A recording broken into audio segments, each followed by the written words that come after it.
Morning, let's begin studying the Maimer, the discourse Lahavin Inyan Tchias HaMesim. We're learning about the resurrection of the dead, which is a very intriguing concept at the best of times, and especially in the context of what we are learning so far. So we began with a question. The question is that if you have a look in the Mishnah, it says, Kol Yisrael Yesh Lahem Chelek La'olam Haba. Every single Jewish person has a portion in the world to come. And we interpreted that the world to come means the time Olam Atchia. After Mashiach comes, when there is the resurrection of the dead, so everybody gets a portion. No pre-requirements, no limits, no, registration. You just get in, no problem.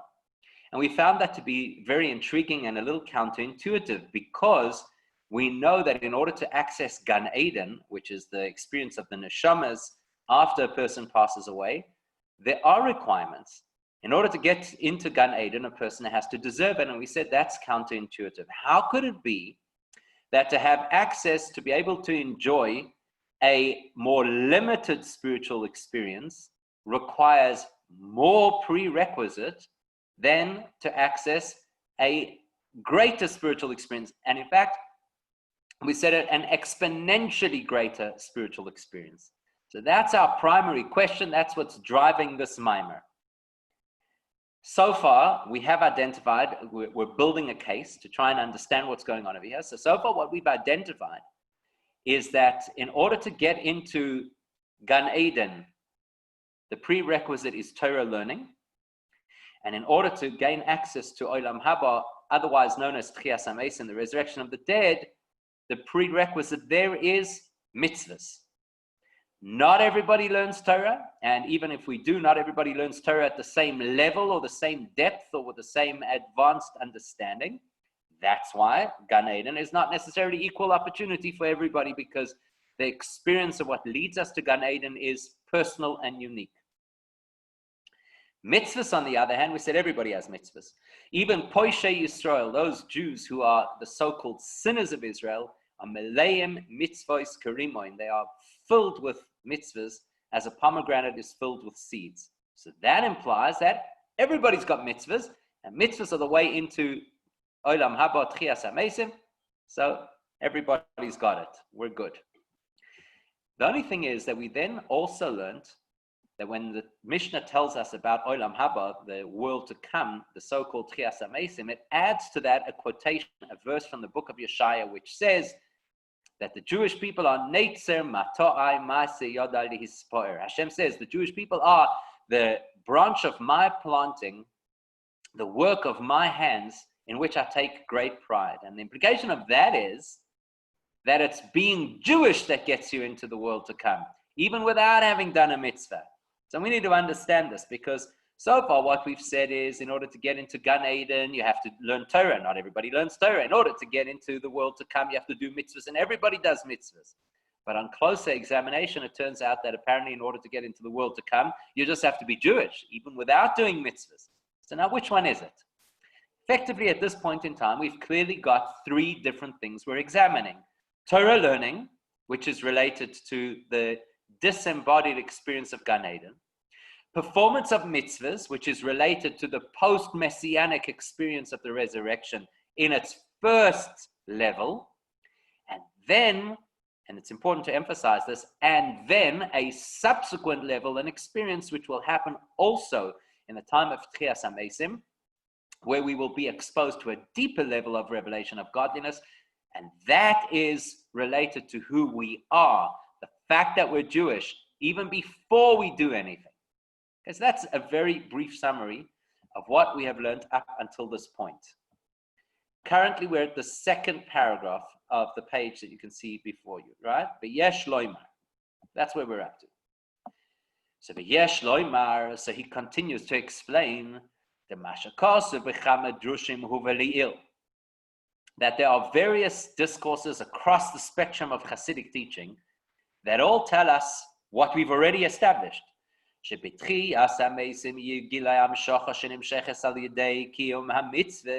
said that the experience of godliness that we will be exposed to in the time of Tchias HaMesim, the resurrection of the dead, that will be a direct result of our doing mitzvahs. Now, just to explain what that means, because he uses the words again over here. We've seen these words before, but it's worth reiterating. He's used the words Giloy hahamshacha shenimsheches al yedei kiyum mitzvahs, which means when you do a mitzvah right now, let's say that you walk out of here, and the very next thing that you do is you give tzedakah to a poor person, let's just say, as an example. So that's a mitzvah. As soon as you do that mitzvah, there is an element of godliness. There's a divine energy that is brought into the world at large and your world in particular. That's what happens when you do a mitzvah. Every time you do a mitzvah, you bring down, the word for that is hamshacha. You bring down a divine energy into the world, your personal world and the world at large, but you don't see it. Now, if you do many, many mitzvahs, naturally you have much divine energy that surrounds you and fills our world. In fact, the Talmud even uses the expression that it would be similar to, remember once upon a time they used to wear chain mail as a form of defense. The soldiers in the medieval period used to wear chain mail. So you had these little metal scales that were all linked together to create a protective garment, say if a person was attacked, that they couldn't be stabbed or whatever the case is. So the Gemara tells us, based on a verse where the Pasuk tells us that tzedakah is like that chain mail. And based on that, the Gemara tells us, Kol pruta upruta mitztarefes lecheshbon gadol. Every little coin that you give to tzedakah adds up and adds up and adds up until eventually it's a huge amount of credit of mitzvah that you have done. Yes, it's talking about tzedakah. Yes, it's talking about coins. The reality is that it applies equally to all mitzvahs. They compound.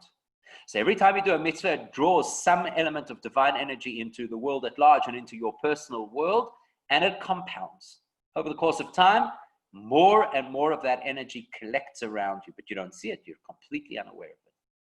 When Mashiach comes and we have the experience of Tchias HaMeisim, the resurrection of the dead, then we'll actually see that energy. So that's the first thing that we learned. The mitzvahs are not only a prerequisite. In order to qualify to get to the world to come, you have to do mitzvahs. It's not a prerequisite as much as it creates my world to come. It creates that divine experience that I will have at a future time. So that's what's explained in many places in Chassidus. So the reason we explain that is, Ki sham medubar b'haschar Yisrael sheyu b'olam haba avur avidasam b'torah mitzvahs b'olam hazeh. Those discourses are all specifically in the context of talking about how we will be rewarded for mitzvahs in the world to come. So we should never make the mistake of thinking because we're talking about a particular experience that is automatically the whole experience. It's in context. In the particular context of that, we're talking about what do mitzvahs do for you? How do you get to experience the power and the greatness and the spirituality of mitzvahs in the future? This is how it is. Every mitzvah generates this, so to speak, spiritual aura, this divine energy around you, and in the time of the resurrection, it will be revealed. When I'm having that conversation in that context, then what I say is the ultimate experience of the revelation, the ultimate experience of reward for mitzvahs is to see in real time and to feel in a tangible way what the mitzvahs did.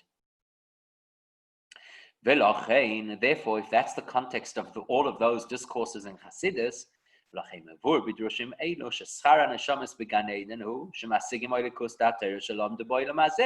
in the same context that says mitzvahs generate the energy that I'll experience as a person in the time of Tchias HaMeisim, in the same context I say Torah generates the energy that my soul will enjoy in Gan Eden.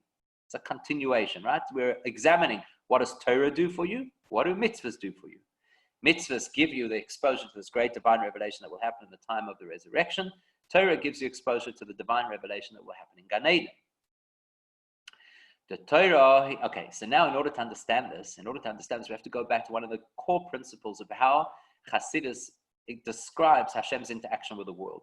So what we're going to do is we're going to say Torah is one kind of energy, Mitzvahs are another kind of energy. And we're going to speak about the comparison between these two energies. This is critical information for us to understand what's happening next in the Maimus. Let's first get these two principles clear. And then, of course, from that, we can develop what's going to come next. So he says, the Torah hi chachmasa shel HaKadosh Baruch Hu or hamamale. Because Torah is primarily, what is Torah at the end of the day? What's Torah? So the Encyclopedia of Judaism. I mean, what is Torah? Torah is another interesting subject. There are people who study astronomy, and there are people who study philosophy, and lahavdil are people who study Torah. What is Torah? Torah is God's wisdom in book form. It's an incredible gift that he gave us, that Hashem distilled his own wisdom, which is completely infinite, and he put it into words that you and I can read.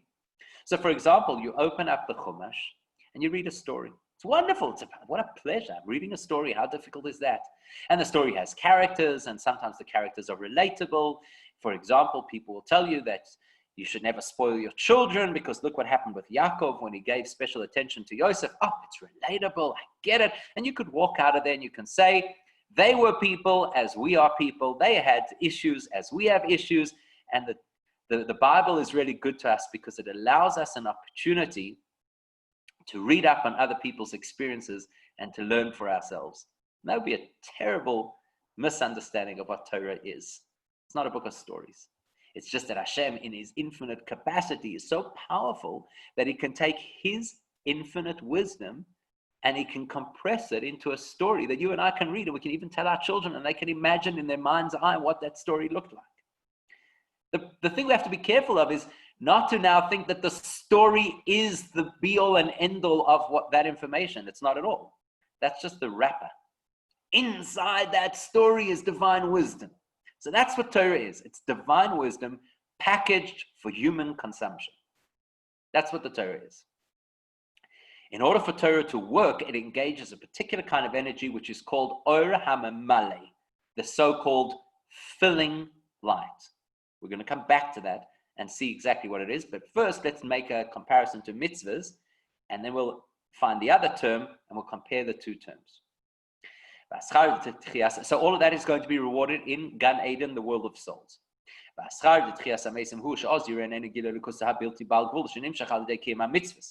The greatness of the world of resurrection is that that's a time when we will be exposed to the incredible godliness that is activated through mitzvahs. And that is what we call Hashem's will as opposed to Hashem's wisdom. And that is what we call Or HaSoivev as opposed to Or HaMamale. Okay, so what's going on over here? Let's understand. We're very fortunate that Hashem designed us, that we should be able to observe ourselves and analyze ourselves. And based on that, we should be able to understand things about Hashem. It's a kindness that he did for us. From observing my own flesh, I can understand things about God. That's how he designed us. You look at a person has these two components. We have intellect and we have ratzon, which you could translate as will or perhaps as motivation. They're totally different systems. Intellect, well, we all know what intellect, hopefully. We all know what intellect is. What's intellect? Intellect is a process that we use to come to understand and appreciate things in a logical way, in a sequential way. That's how intellect works. So intellect says, first you need to understand this principle. Once you understand that principle, then you can build on the next principle. So first you need to know what 1 + 1 is. Once you understand the principle of addition, simple addition, 1 + 1, you can then develop that principle, and you can develop the principle to the point where you could say, oh, you know what? Not only is there 1 + 1, simple addition, but there could be compound addition. 13 + 26 + 42. So we build. That's how we build. The intellect builds on itself. The second thing about intellect is it's completely relative to the individual and relative to the subject matter. You could have two people sitting in the same class with the same teacher, studying the same material. Let's say, for argument's sake, that the material is scientific in nature. The one person who's sitting in class is scientifically minded.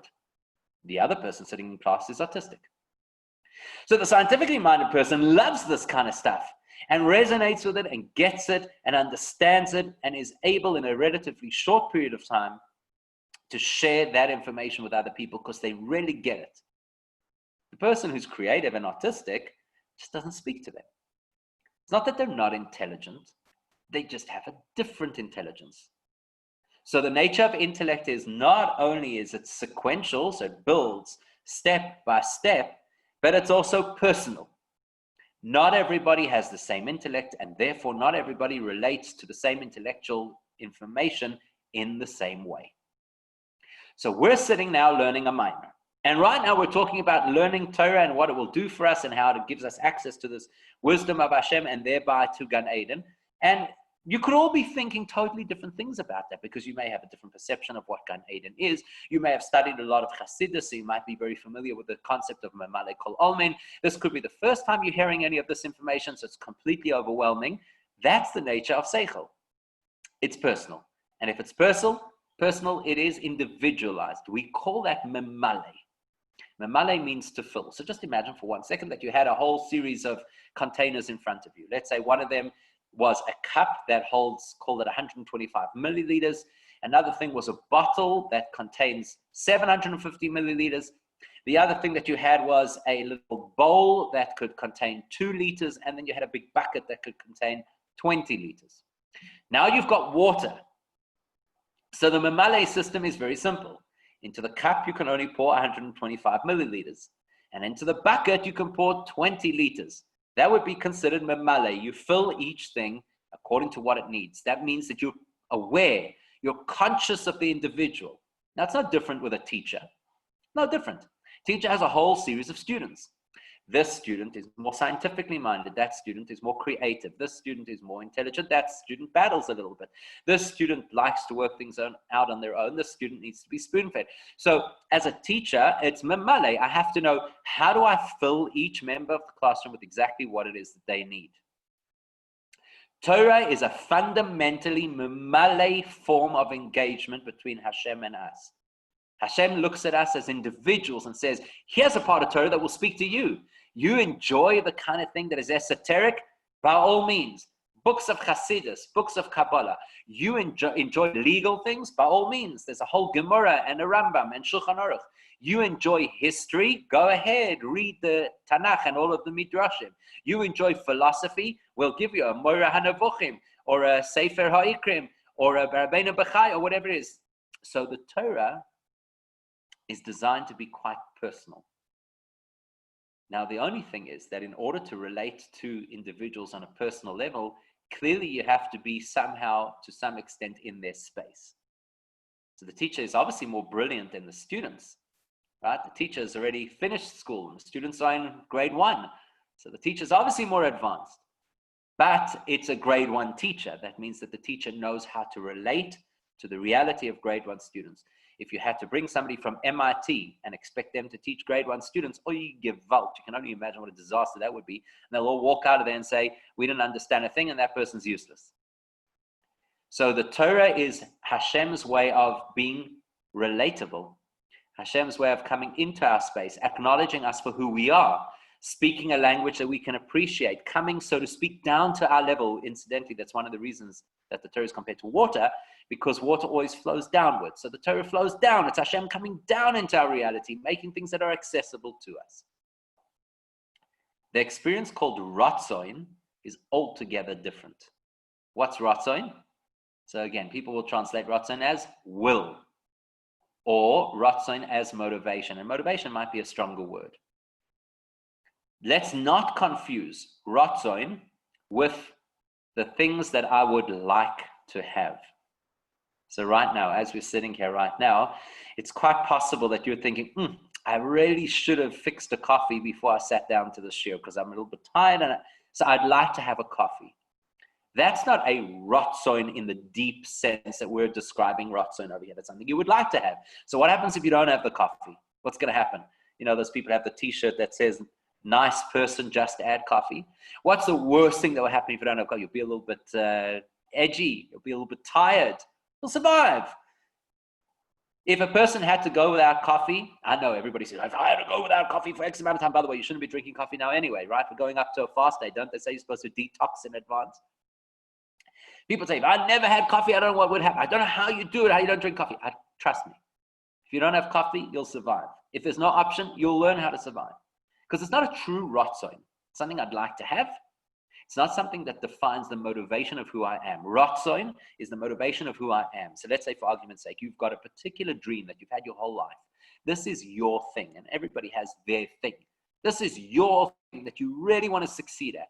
This is your thing that you've always dreamt of. This is what you believe is going to give you value as a human being. This will leave your mark on the world. This is something you care about with every fiber of your being. That's what we call ratzon. And the distinction there is that coffee you might think about in the morning, you might think about again during the course of the day. Most of the day you won't necessarily think about it. Your real deepest ratzon will keep coming up. It will keep, and whenever it comes up, you'll switch on. You'll be alive. That's why if you teach students and you're able to bring out something that they could relate to, so you're in that grade 1 classroom, you speak a language that's something that they care about, suddenly they come alive. Suddenly they're thinking and they're engaged and they're not staring out the windows and they're not poking each other's and throwing things at each other, because ratzon activates the entire system. Ratzon is not personal to anybody else. Ratzon is all about me. It's what I want. You may never relate to it. This is my dream. This is my ambition. This is my drive. It could be something that to you is completely off the wall. As far as you're concerned, it's irrelevant, it's unimportant, and it certainly would mean nothing in your life. It doesn't matter. That's not going to diminish my ratzon. My ratzon is mine. So that's what we call soivev kol almin, something that is greater than us. So it encompasses us. Mamale is an energy that fills us. Soivev is an energy that encompasses us. There are two ways in which Hashem connects. He connects to us through Torah in a very personal way. As you learn Torah, and anybody will know this, by the way, as you learn Torah, so you develop a sense of, I am more personally connected to Hashem. It's actually how you start to feel. It starts to become real to you. That's why any time that a person is grappling with an issue in faith or whatever, learn Torah, because it makes it real. It sinks in. It becomes personal. You own it. It's yours. That's the nature of Torah. The nature of mitzvahs is a different channel of connection to Hashem. The nature of mitzvahs is every single one of us, from Moshe Rabbeinu to the Jewish person who gets stopped on a street corner by a Chabadnik to put on tefillin and he has absolutely no idea why he's doing it. The mitzvah is of equal value. Why? Because the energy was not defined by us, because it is not tailor-made for us. It's Hashem's ratzon. It's greater than us. It is soivev. It completely transcends us. So these are the two energies. In Gan Eden, a soul is given the exposure of memale, the lesser energy of godliness, which was already tailor-made, designed, compressed for human experience. Now the neshama enjoys it. When you learn Torah, you didn't see the holiness of it. You saw the intellectual value of it. Neshama goes to Gan Eden, you start to see the holiness of it. Mitzvahs, that's a mega kind of energy, way beyond anything that I could appreciate and understand, and I'll only be exposed to that when Mashiach comes, and specifically in the time of the resurrection. Omnom, second last line of the second paragraph on the page, middle paragraph on the page. What they do both have in common, the Gan Eden experience and the resurrection experience, the value of Torah learning and the value of mitzvahs, what they both have in common is that both Gan Eden and that experience of the resurrection of the dead are both so-called reward for our efforts. We put in the effort to learn Torah, we get something for that, an experience in Gan Eden. We put in the effort to do mitzvahs, we get something for that, the experience of the resurrection of the dead. But the Iker HaChidish v'Ha'iloi Sheyiye ba'olam habahu hagiloi d'ma'alis Yisrael atzom neitzem ator ma'asiyod l'yispor. But the ultimate experience of Tchias HaMeis and resurrection of the dead, the ultimate experience of the world to come, is not what Hashem gives us because we did Torah or because we did mitzvahs. The ultimate experience of the world to come is where Hashem exposes who we are. Not what we've done, who we are.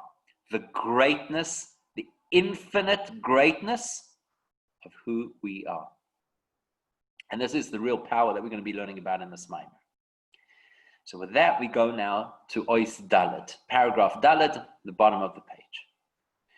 We need to now explain what the difference is between these three experiences. Gan Eden related to Torah and related to the Malek Kolamin. The first stage of the resurrection related to mitzvahs and related to Sovev Kolamin. And the ultimate stage of the resurrection, which is related to the core value of us as who we are, the value of our neshamas, the value of being Jewish, and we don't yet know what level that relates to.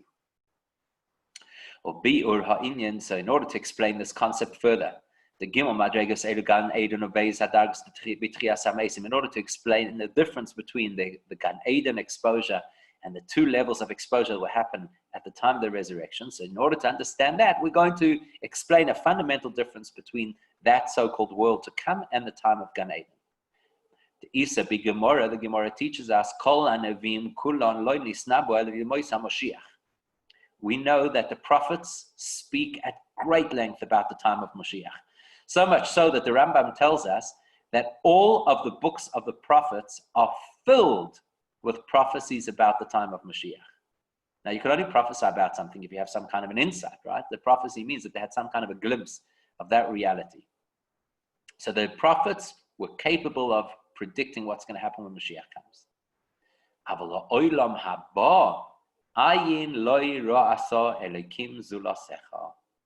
But the next world, meaning the time of the Tchias HaMeisim, the resurrection of the dead, no eye has ever perceived it besides Hashem. That means even the greatest prophet who ever lived, who could tell us everything that's going to happen in the future all the way up until that point, is as blind to the reality, the experience of the resurrection as you and I are.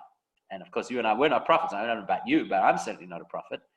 So it's incredible to imagine that people had such insight and such prophecy were completely unable to see that reality. That tells you something. That tells you that prophecy can get you to an incredibly high spiritual place, and this is still exponentially beyond that. So to understand this, we're going to use words that you're familiar with, but sometimes that's the problem. Sometimes when we're familiar with words, that's when we don't allow ourselves the opportunity to actually learn them properly. It says the Gemara, what does it mean that no eye has seen this world to come? Says the Gemara there, Ze Eden. This refers to Eden. Shaloi shalta boy ein kol beria. No creature's eye has ever had access to see this reality called Eden. Now, there's an example of something that unfortunately we do, right? We just throw terms around and we don't necessarily know exactly what the nuance of distinction is between one term and another. So very often you'll find that people use interchangeably the expression Gan Eden and the expression Eden. Maybe not so much in English, because I think in English when people use the word Eden, usually they actually mean the original Eden where Adam and Eve were. And when people say Gan Eden, they're usually referring to the world of souls. But we often interchangeably use those words. Gan Eden, Eden, it's all the same thing. Well, it's really not. It's really not the same thing. And the Gemara makes that clear. The Gemara says, Eden, no eye of any creature ever had the capacity to experience Eden. Asks the Gemara, Shema toimar Adam arishoin heichan haya. Then you'll say, where was Adam? Adam Arishon, where was Adam? Was he not in Eden? Isn't that what everybody tells you? That Adam was in Eden? What do you mean? Nobody ever saw it. Adam was there. Answers the Gemara, began. He was in the Garden of Eden. Isn't that funny? We use that expression all the time and we don't actually ever stop to think what it means. The Garden of Eden. That tells you that the Garden and Eden are not the same thing. Because otherwise we would have called it the Garden Eden. Garden Eden, right? The Garden, Eden. The garden known as Eden. We don't say that. We say the Garden of Eden. It's one of the few times the English translation is actually on the mark. It's a garden that belongs to another reality called Eden. much like your own house. You have your house and you have your garden. And the garden's not the house. You don't sleep in the garden. I mean, unless, maybe sometimes the husbands do. You really step out of line. It's not the house. There's a house and there's a garden attached. There's an Eden and there's a gun attached. Says the Gemara very clearly, Gan lechud, the Eden lechud. Gan is one concept, the garden. Eden is a separate, independent concept called Eden. That's why, for example, if you look in the early part of the Chumash, it tells us, V'nahar yotzei me Eden lahashkois es hagan, that a river flowed from Eden to irrigate the garden. Which garden? The Garden of Eden. And this is quite valuable information for us to understand that there's this distinction, that there is a reality called Eden and there's a reality called Gan, and they're not the same. It's very useful information for us. It's just as useful, probably more useful, to understand that neither of those refers to a physical reality. So let's understand, what is it? So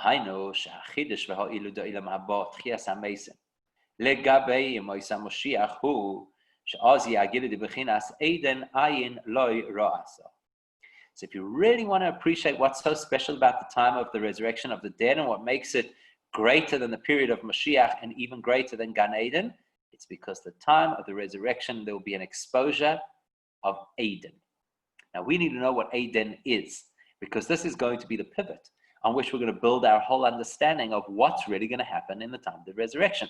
It's all going to build on this concept called Eden. So we need to understand, what is Eden? Eden that nobody's seen, that nobody's experienced, that nobody can access, that even the prophets can't imagine. What is it? Words in Hebrew are very specific, and words in Hebrew always carry a deeper meaning than just what you would see at face value.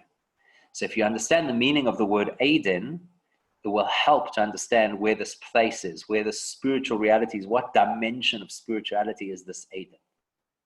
So let's see. And we then move on.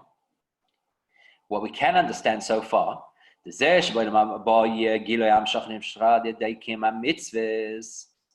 fact that in the time of the resurrection, the world to come, there will be a divine revelation that is linked to and associated with the mitzvahs we have done,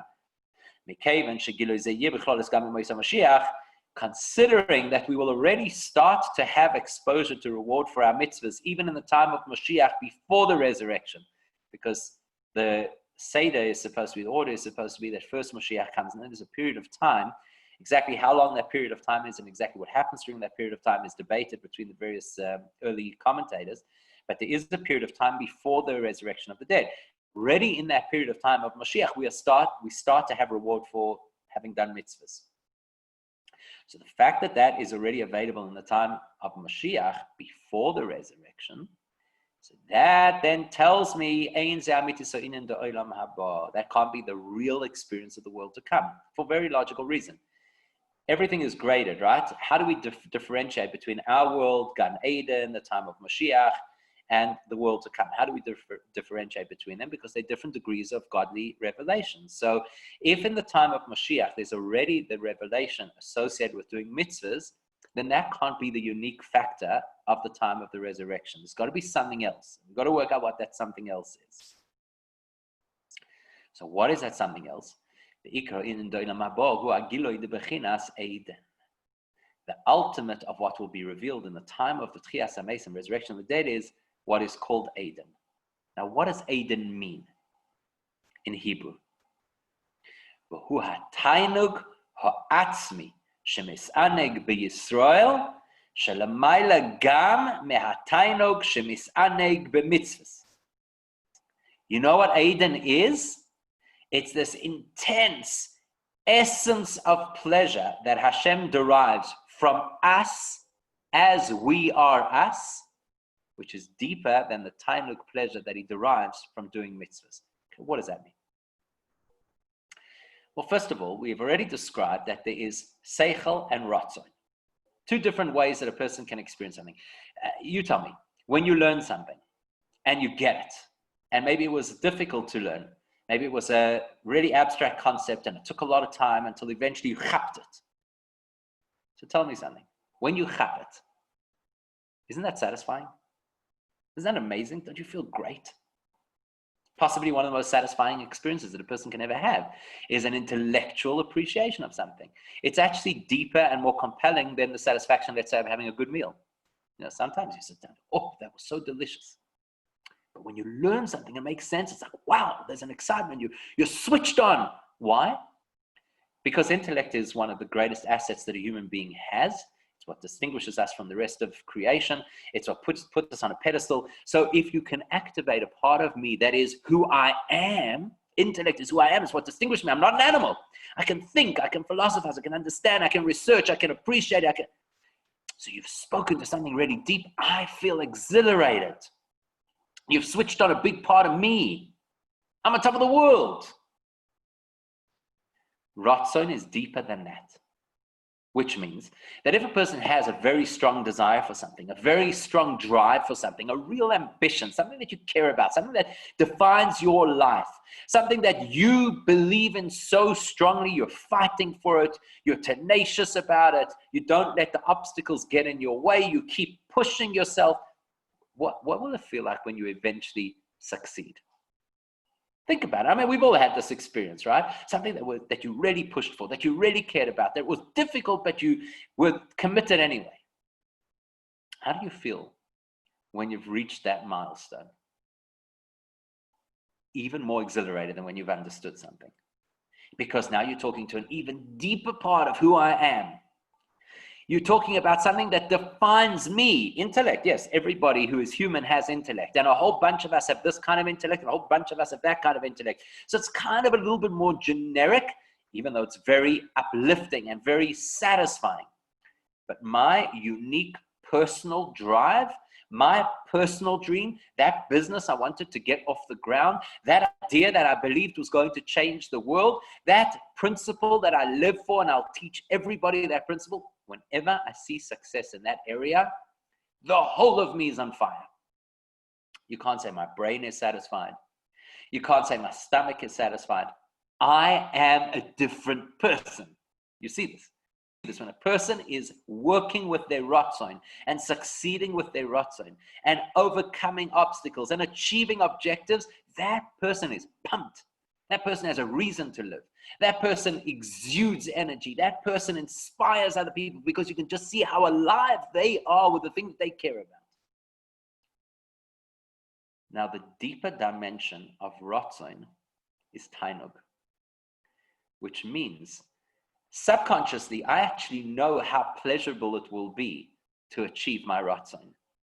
So what drives my ratzon is the sense, and it's not a conscious sense, it's a subconscious sense of how beautiful it will feel and what the experience will be and how full it will be and how uplifting it will be. That's actually what drives. In other words, tainug, the deepest form of pleasure, not pleasure that is transient. Oh, I'm enjoying something. Oh, wow, that's so tasty. This is so exciting. That's so beautiful. No, not that kind of pleasure. Pleasure that you feel in your bones. Pleasure that says life is worth living for this. Pleasure that says I have realized the core of my being. That kind of pleasure, that's what we call tainug. Tainug atzmi. Pleasure that sits at the core of my being. So let's do a little exercise over here for a second. One of the deepest pleasures that a person will ever have in their life is called nachas. Nachas that really doesn't even have an English translation. Nachas that can't really be described. Imagine somebody had to ask you, please write an essay of 120 words on nachas. It's ridiculous. You can't put it into the written word. Nachas is so deep, so beautiful, so exhilarating. That's what we would call an example of tainug atzmi. It's a pleasure that I feel in the core of my being. So you could have the pleasure of tasty food, which is nice while it lasts. And you experience it in the digestive experience, in the taste experience, in the smell experience. There are other parts of the body that are completely immune. What does a good piece of food do for your shoulder? Not much. You might look at a piece of art and wow, I get such pleasure from looking at this piece of art. It's beautiful. The beauty brings me to an emotional state. Okay? So where's this pleasure hit you? In emotion, in the artistic appreciation within your brain. What does a piece of art do for your empty stomach? Nothing. Let's say that a person listens to a magnificent piece of music. You go listen to a symphony, and it can completely transport you to a whole different place. No matter what's going on in your life, no matter what stress you have, no matter what's bothering you, you're in such a serene place. You don't have a care in the world. The music is so beautiful. But it's not tainug atzmi. It's not at the essence of your being. Nachas speaks to the essence of my being. People will tell you when you have nachas, you feel that you could just live. You're not distracted. You're not even hungry. You're so caught up and wrapped in this experience. So you go to parent-teachers evening. Go to parent-teachers evening, and the teacher sits down over there, and the teacher tells you, listen, your child, Shishler, is doing really well, and the class has been studying this, and the class has been studying that, and they give you this whole intellectual thing with graphs and statistics and IQs and expectations and projections. I hear a whole thing, and this is where your child is on the curve. A purely intellectual description compared to the average, compared to the rest of the class. This is where your child is on the curve. You walk out of there feeling what? You walk out, okay, I'm happy. Sounds good. I don't really understand the curve. I haven't really researched these things, but apparently, my kid is pretty high up on the curve. Must be a good thing. Intellectually, I have a satisfaction. I have a sense of satisfaction. Go to parent-teachers evening, and the teacher says, your little Moishe, what a mensch, what a lovely kid. He does his work well. He's attentive in class. He participates. But really, the thing that I love about him, he just looks out for the other kids in the class. He's just got the sensitivity. How do you feel now? How do you feel? Do you feel the same as this point on the curve? Do you feel the same as he's done well, he got an A on his test? No, you've heard something about the beauty of your child. Not just about his academic ability, the beauty of your child. Your child is a beautiful human being. You walk on air. You just want to go home and give that child a big hug and a kiss. You're such a beautiful individual. That's nachas. Nachas brings me this pleasure deep inside. Pleasure that makes me, that justifies life, that puts me into a whole different frame. And then sometimes you come home from the parent-teachers evening and there was nothing special to say. Child did okay at school. He's meeting all the milestones, the expectations. He's passing in his academics. He's socially balanced. Nothing spectacular, nothing earth-shattering. The teacher comes across pretty average. You walk out of there feeling, okay, satisfied. You walk through the door, you walk into little Moishe's room, he's fast asleep. At this point in time, he's not achieving academically, and he's not interacting socially, and he's not listening to your instructions, and he's not playing with toys, and he's not expressing art. He just is. He's lying in his bed. You walk into his room, and you look at him fast asleep over there, and you suddenly feel this intense, incredible love and nachas for that child. And you can't pin it down to anything in particular. You cannot say that it's because of what he did, what he achieved, what he learned, who he touched. It just is.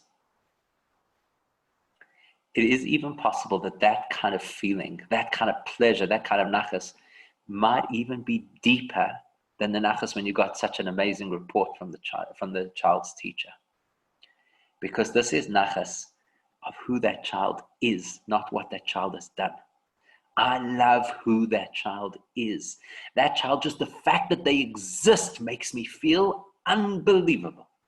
Just the fact that they open their eyes, just the fact they walk in the room, or as they sleep, they're doing absolutely nothing. That child gives me the greatest pleasure in the whole world. That's Eden. That's Tainug Atzmi. That is the most intense kind of pleasure. That is not a factor of anything that has happened, anything that has been achieved, anything that has been done, anything that has been taught, celebrated. This is Tainug, pleasure, enjoyment, nachas, because it is beyond intellect, beyond reason, beyond explanation, beyond emotion, beyond even being my ambition in life. My child's not my ambition. I don't get nachas from the child because I feel I achieved my life's dream. I get nachas from the child because I know that that child is really part of me. Even as they are separate physically, they're part of me. That's what's going to happen in the experience of the resurrection of the dead.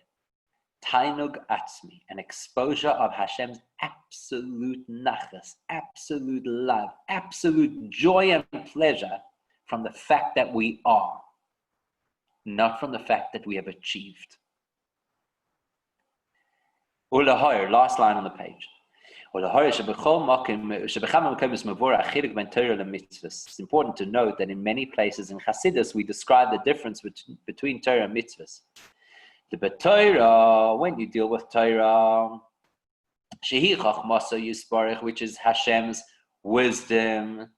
So whenever you engage with Torah, which is Hashem's wisdom, then all you get is meluvash ha'oras hatainug. All you get is a glimmer of Hashem's pleasure. And when we talk about mitzvahs, that's when you get to experience Hashem's actual tainug and pleasure, the so-called level of Eden. Just like we said, when the teacher tells you intellectually about how brilliant your child is, intellectually on a scale, so you get some level of pleasure, you get some level of nachas, you do get nachas. When your teacher tells you what your child does as a human being, rotzoin, they live up to the values that you care about. They don't just pass the tests and know the subject matter. They live up to what you care about. Much deeper level of tainug. Torah, mitzvahs. Torah is an experience when a neshama goes to Gan Eden. It gets an experience of a glimmer of one element or aspect of Hashem's pleasure in us. When you go to Tchias HaMeisim and you experience mitzvahs, it's a whole different and deeper level of his pleasure in us. And as we're going to say, and that's still not the ultimate. So I'm going to just go quickly from here to the end of the paragraph just to round it all off. That's why the Torah tells us regarding Gan Eden that a river flowed out of Eden to irrigate the garden. Meaning,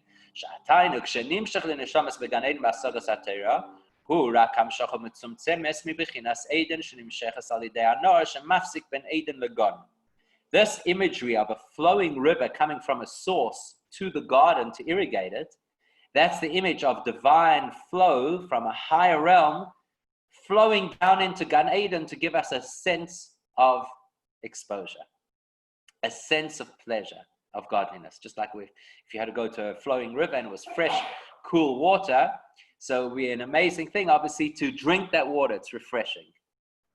But it's important to know that it's only a minuscule, limited version of divine revelation.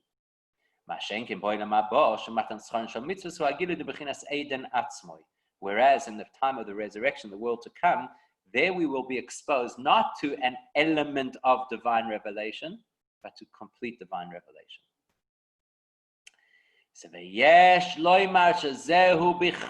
Now talking to the essence of what we want to achieve in our mimer.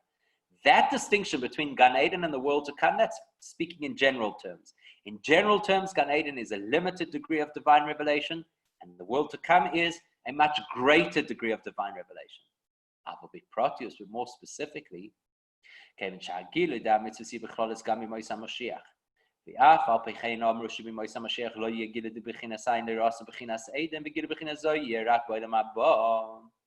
However, as we already noted before, the fact that already in the time of Mashiach, we'll start to have some of the experience of the divine revelation, which is the result of doing mitzvahs.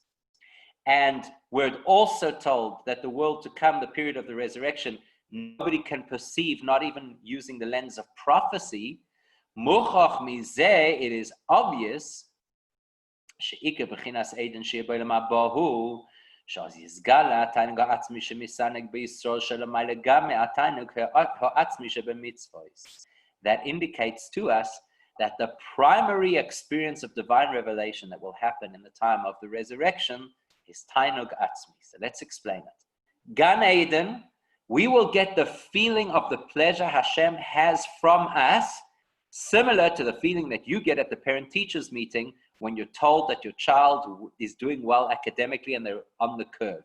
So in your mind, you know that this is a good thing and it feels very satisfying and you feel good about it. That's the experience of satisfaction that the neshama will have in Gan Eden.